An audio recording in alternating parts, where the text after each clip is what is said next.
Hello everyone. चलो आज जो अपन डिस्कस करने वाले हैं ना, वो पढ़ेंगे अपन किसके बारे में, हिपैरिन के बारे में। ठीक है, हिपैरिन के बारे में डिस्कस करेंगे। और हिपैरिन से भी आपको पता ही है बहुत सारे क्वेश्चंस आते हैं। आप भी अपना रजिस्टर पेन लेके बैठें और साथ साथ में नोट्स उतारते रहें, जिससे आपको ये टोटल प्रॉपर तरीके से रिवाइज हो जाए। ठीक है, और कोई प्रॉब्लम आपको फेस नहीं करनी पड़े। हिपैरिन क्या है? सबसे पहला क्वेश्चन, कई बार तो पता है इस हिपैरिन से ही क्वेश्चन आ जाता है कि वेदर ये कोगुलेंट है या एंटी कोगुलेंट है। तो पता है अपने क्या है, अपने बॉडी में एक फ्लूइड है, that is what the blood. ठीक है, इस ब्लड के पास में पावर है ना। यस डेफिनेटली इस ब्लड के पास में क्या है, पावर है कि ये अपने आप को क्लॉट में कन्वर्ट कर लेता है। ठीक है, अगर ब्लड में कुछ भी एबनॉर्मेलिटी आती है तो इन केस। लेकिन ब्लड में एक हार्मोन भी है, that is what the heparin. ठीक है, ये ब्लड को क्या नहीं करने देता, मतलब क्लॉट करने नहीं देता। It will maintain it. ठीक है, it will maintain it in the liquid state. ये लिक्विड स्टेट में बना रहे, इसलिए ब्लड में हिपैरिन मौजूद रहता है।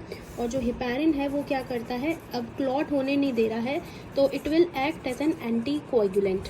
ठीक है, कैसे काम करेगा ये? एंटी कोगुलेंट की जैसे काम करेगा। सबसे पहला क्वेश्चन यहीं से आ जाता है आपके कॉम्पिटिटिव एग्जाम के अंदर कि हिपैरिन क्या है भाई, तो आपका आंसर होगा भाई हिपैरिन जो है वो एंटी कोगुलेंट है। तो एंटी कोगुलेंट है तो भाई ये किसको रिड्यूस करता है? तो डियर स्टूडेंट याद रखिएगा, इट विल रिड्यूस। ठीक है, that is what the कोएग्युबिलिटी।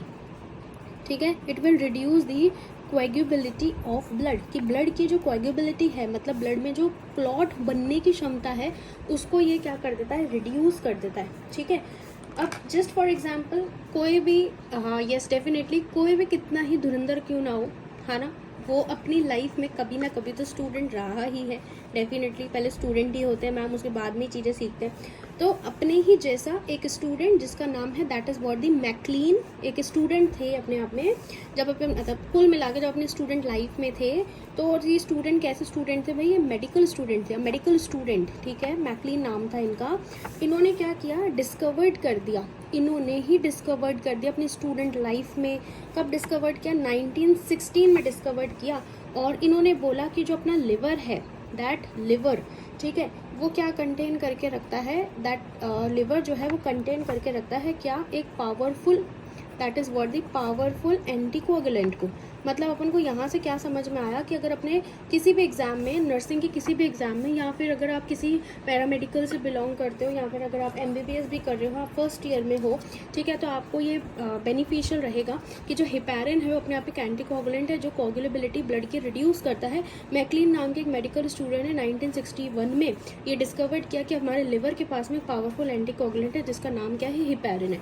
I hope so यहाँ तक तो आपको ये क्लियर हो ही गया होगा। ठीक है, चलिए अब आगे बढ़ते हैं। तो मेडिकल स्टूडेंट ने तो क्या कर दिया, फिर डिस्कवर्ड कर दिया कि that is what the anticoagulant अपने प्रेजेंट रहता है।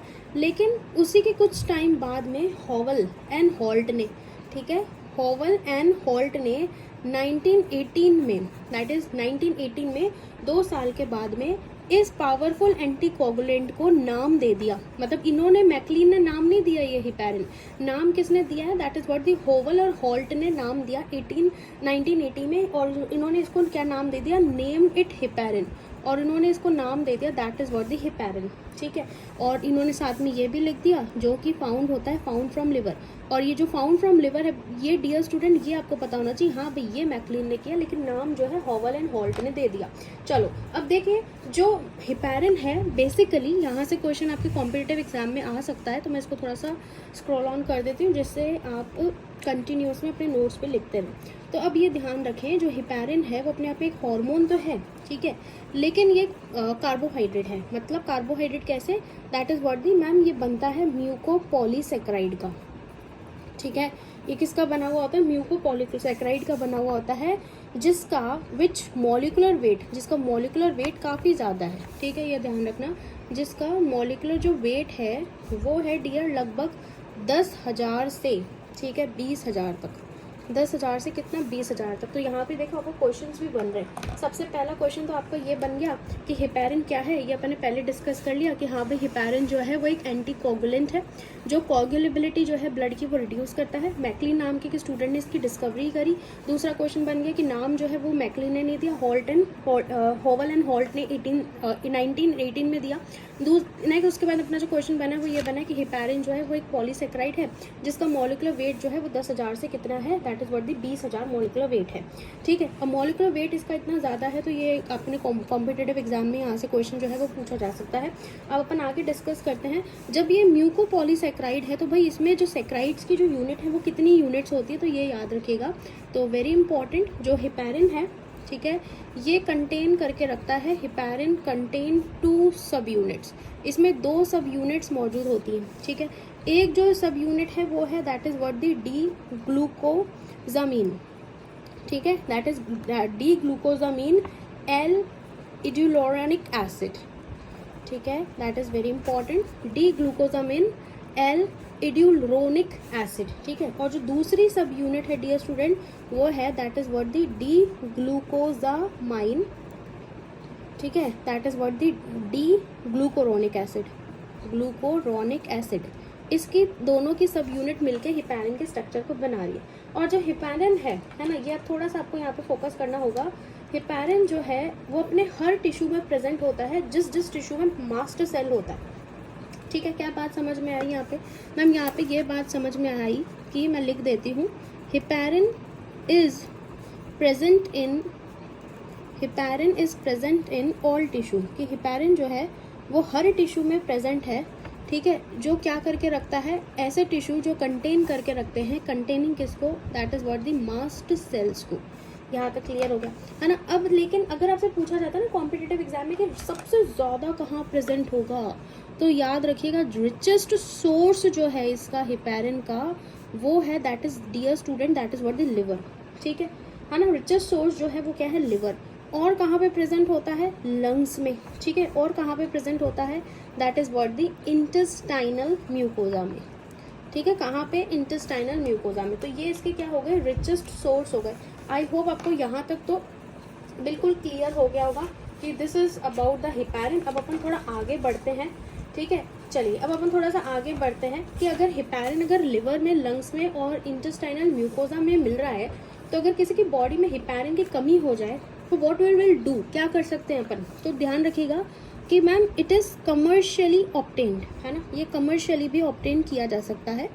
It is commercially produced, commercially इसको प्रोड्यूस कर सकते हैं। कहाँ से, that is what the ox lungs से। ठीक है, and a pig intestinal mucosa से। एंड पिग क्योंकि इंटेस्टाइन में प्रेजेंट है ना ये, तो पिग इंटेस्टाइनल म्यूकोजा में। ठीक है, so that is what the very important, ये आपको ध्यान रखना है। एक तो ऑक्स के लंग से ले सकते हैं इसको, और एक पिग इंटेस्टाइनल जो म्यूकोजा है वहाँ से इसको ऑब्टेन कर सकते हैं। अब नेक्स्ट अपन थोड़ा सा आगे बढ़ रहे हैं। दैट इज़ वेरी इंपॉर्टेंट कि अगर आपसे पूछा जाता है कि बताओ हेपेरिन पावरफुल है कि नहीं है, तो याद रखिएगा जो हेपेरिन है इज़ पावरफुल, ये बहुत पावरफुल है। ठीक है, हेपेरिन जो है वो बहुत पावरफुल है and that is very important and instantly. ठीक है ना, इंस्टेंटली अपन वी कैन से दैट इसको एक्शन में लिया जाता है एज एंटीकोगुलेंट। ठीक है, जैसे आपने सुना होगा कि कई पेशेंट जिनमें डायलिसिस होना होता है, ठीक है, तो डायलिसिस के समय में भी हेपेरिन देते हैं, क्योंकि बॉडी का जो ब्लड है ना, ये थोड़ी समझने की बात है। अब यहाँ पे सुनिएगा मेरी बात कि अगर बॉडी के अंदर अगर क्या हो रहा है, भाई किडनी खराब हो गई है तो डायलिसिस करना ज़रूरी है, क्योंकि बॉडी से गंदगी नहीं निकलेगी, क्योंकि किडनी अपनी बॉडी का एक्सक्रीट जो भी वेस्ट प्रोडक्ट है उसको एक्सक्रीट आउट करती है। लेकिन अगर वेस्ट प्रोडक्ट एक्सक्रीट आउट नहीं हो रहा, बॉडी में टॉक्सिक बहुत ज़्यादा अक्यूमुलेट होते चले जा रहे हैं, तो वो अपनी बॉडी को क्या कर रहा है, किडनी क्या कर रहा है, हार्म कर रहा है। तो ऐसे सिचुएशन में अपनी बॉडी में जब भी डायलिसिस कराया जाता है या किसी भी पेशेंट की बॉडी में जब डायलिसिस कराया जाता है तो हेपेरिन एडमिनिस्टर्ड करते हैं, और हेपेरिन जो है वो बॉडी के ब्लड को क्लॉट होने नहीं देता। ठीक है, ये आपको ध्यान में रखना है। चलो अब यहाँ पर थोड़ा इतना तो समझ लिए। सो यहाँ पर अपन ये थोड़ा सा और समझेंगे कि जो हेपेरिन है ना, ये 2 तरीके से एक्ट करता है। एक तो ये एक्ट करता है इन वाइवो में, ठीक है, और ये एक एक्ट करता है इन विट्रो में। ठीक है, अब ये वाइवो और विट्रो क्या है, तो वाइवो का मतलब होता है कि विद इन लिविंग बॉडी, मतलब अपनी बॉडी के अंदर भी काम कर रहा है, अगर किसी के अंदर बहुत ज़्यादा क्लॉट बनते हैं तो वहाँ पर अपन उसको हिपैरिन दे सकते हैं। तो विद इन बॉडी में अगर काम किया जा रहा है तो उसको अपन बोलेंगे इन वाइवो।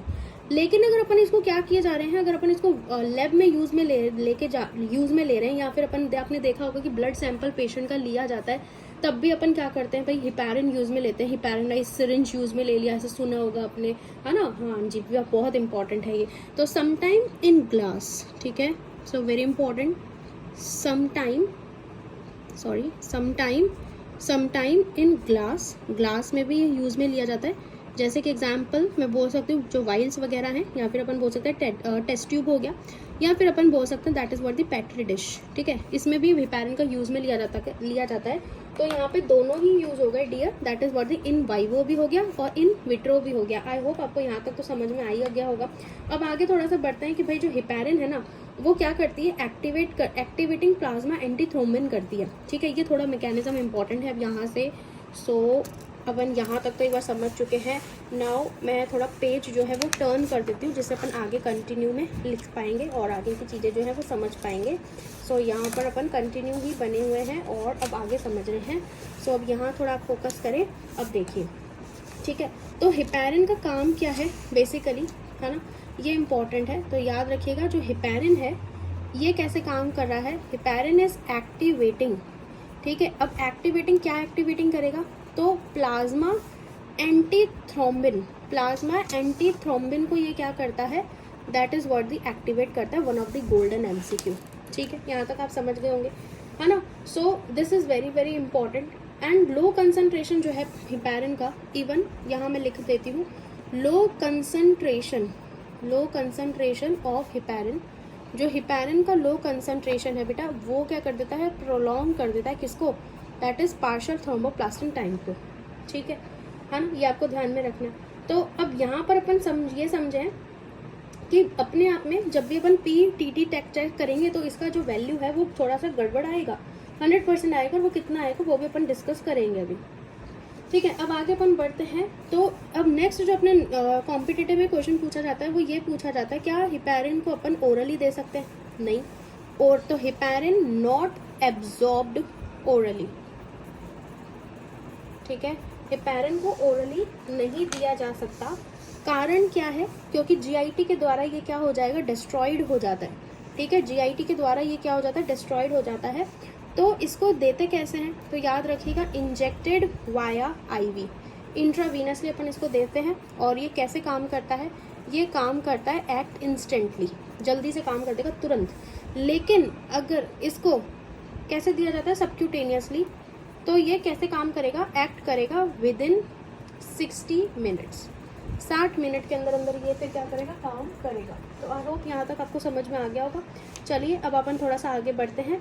तो भाई अब देखिए, अब यहाँ से एक बहुत गोल्डन पॉइंट डिस्कस करने वाले हैं। अगर आपसे कंपटीशन में पूछा जाए कि अगर कोई लेडी प्रेग्नेंट है तो उसे हिपैरिन देंगे या वारफरिन देंगे, तो याद रखिएगा कि हिपैरिन ही देते हैं, ठीक है, वारफरिन नहीं देते। क्यों, क्योंकि heparin does not cross blood brain barrier, ये कभी भी B-क्यूब को क्या नहीं करता है, क्रॉस नहीं करता है।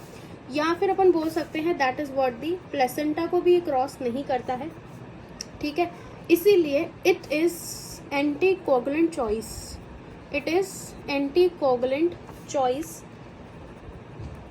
During pregnancy. अगर किसी भी लेडी को प्रेगनेंसी में हिपैरिन की आवश्यकता मतलब एंटीकोगुलेंट की आवश्यकता पड़ती है तो हिपैरिन ही देंगे। चलिए यहाँ तक आपको समझ में आ गया होगा। अब देखिए कुछ इसके अपन साइड इफ़ेक्ट्स की बात कर लेते हैं कि अगर किसी को हिपैरिन दिया जा रहा है तो क्या क्या साइड इफ़ेक्ट हो सकते हैं।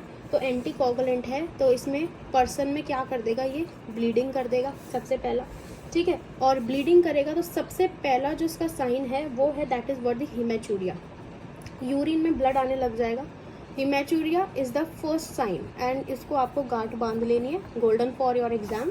हिमेचूरिया कर देता है, ठीक है। इसीलिए प्रॉपर मॉनिटरिंग ज़रूरी है, ठीक है। तो नर्सिंग रोल अगर आपसे पूछा जाता है ना कि नर्सिंग रोल आप क्या देंगे अगर किसी पेशेंट को हिपैरिन चल रहा है, तो नर्सिंग रोल तो आपको ध्यान रखना है कि proper monitoring that is what the is reported, ठीक है, कि प्रॉपर मॉनिटरिंग करते रहें और साथ ही साथ में उसको क्या करते रहें, रिपोर्ट भी करते रहें। अगर कोई भी दिक्कत आती है तो तुरंत बता दें, ठीक है, ये आपको ध्यान में रखना है। दूसरा इसका साइड इफेक्ट क्या होता है डियर स्टूडेंट, कि ध्यान रखें, ये दूसरा जो इसका साइड इफेक्ट है वो है ये थ्रोम्बोसाइटोपिनिया करता है, मतलब अपने आप में ये प्लेटलेट्स का जो मात्रा है ना उसको कम करता है, बनने नहीं देता, ठीक है, ये ध्यान रखना। चलिए नेक्स्ट, इसके बाद में इसका तीसरा साइड इफेक्ट क्या है, तो वो ये है कि ये ट्रांजिएंट एंड रिवर्सिबल एलोपेशिया भी करता है। ये भी इम्पोर्टेंट है, ये भी इम्पोर्टेंट है, ये आपने सुना नहीं होगा, अब सुना होगा, तो ये ध्यान रखना, ये ट्रांजिएंट और रिवर्सिबल एलोपेशिया भी करता है। और साथ ही साथ में अगर किसी को बहुत लंबे समय से हेपेरिन दिया जा रहा है तो ये ऑस्टियोपोरोसिस होने के चांसेस भी बढ़ा देता है, ठीक है, osteoporosis develop on long term use, ठीक है, अगर बहुत ज़्यादा इसको क्या लिया जाए, यूज़ में लिया जाए तो ये ऑस्टियोपोरोसिस के चांसेस को बढ़ा देगा। साथ ही साथ में अगर कई केसेस में ये भी है कि हाँ भाई हेपेरिन से हाइपर सेंसिटिविटी जो है, ठीक है, हाइपर सेंसिटिविटी जो है वो भी देखने को मिलती है ना। तो अगर ऐसी सिचुएशन होती है तो ऐसी सिचुएशन में पेशेंट को क्या देंगे अगर टॉक्सिसिटी हो जाए, तो याद रखिएगा एंटीडॉट से हर बार क्वेश्चन आता है, तो मैम हेपेरिन का जो एंटीडॉट है वो है that is what the protamine sulphate. I hope आपको हेपेरिन का ये थोड़ा बहुत लेक्चर बहुत ही कम शॉर्ट वीडियो में मैंने बनाया आपके लिए बेनिफिशियल होगा और आप इससे काफ़ी अपने कॉम्पिटिटिव एग्जाम में क्वेश्चंस जो है वो आप इजीली सॉल्व कर पाएंगे। इसी तरीके से आप जुड़े रहना मेरे चैनल के साथ में और चैनल को सब्सक्राइब ज़रूर कीजिएगा। Thank you so much for watching this.